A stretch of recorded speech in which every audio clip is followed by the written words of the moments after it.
The following trailer is rated H for honest. In a world of endless warfare, powerful accessories, and deadly self-seriousness, return some Order to Mordor once again as Fantasy Batman. And take another giant steaming dump on the lore of the rings.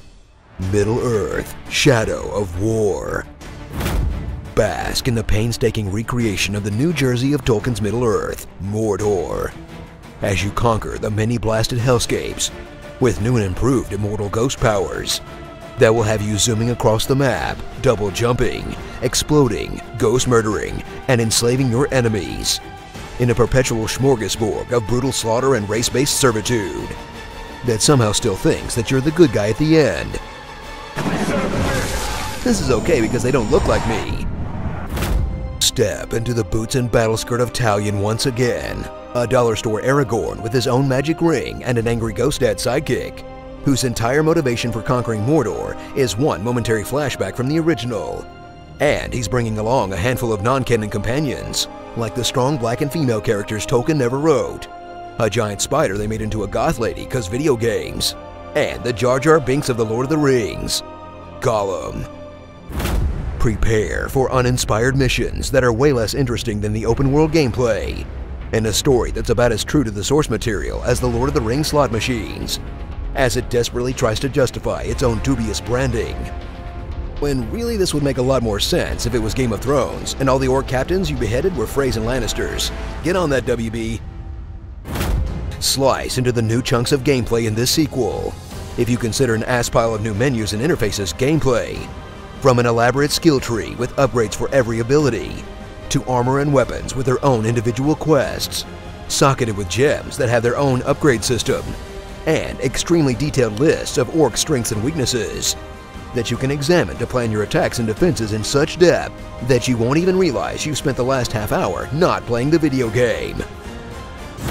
Discover the true core of the Shadow games, the Nemesis system, an elaborate AI system that gives each orc captain a unique personality, like Angry Cockney Orc, other Angry Cockney Orc, this guy who just screams at you, and Kumail Nanjiani. I am going to have your head!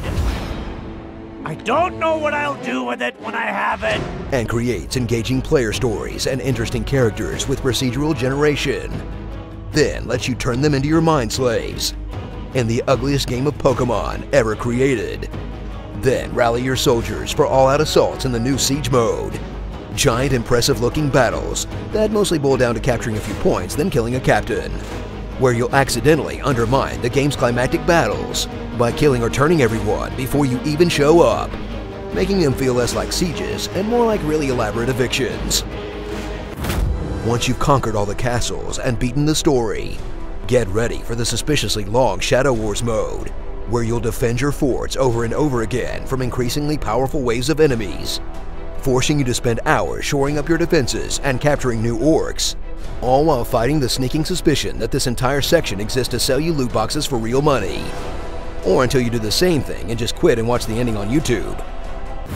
So whip out your spooky ghost bow and get ready to brutalize some lesser races in an open-world colonial simulator that's pretty solid until it wears out its welcome and tries to turn your twin loves for fantasy and guilt-free murder into a machine that prints American dollars. Joke's on you, WB.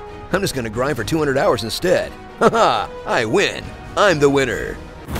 Starring Barely Theragorn, the Ghost of Murder's Past, Sir Valium, Lady Who Cares, Shalob's Web, Ratbag in the Big City, You Bruise, You Lose, Bargain Bin Sauron, Mace Windude, and Young Sheldon. Middling Earth, Shadow of the Loot Box. So the Balrog is cool and all, but the fight would have been way more exciting if it wasn't just us giving it acupuncture.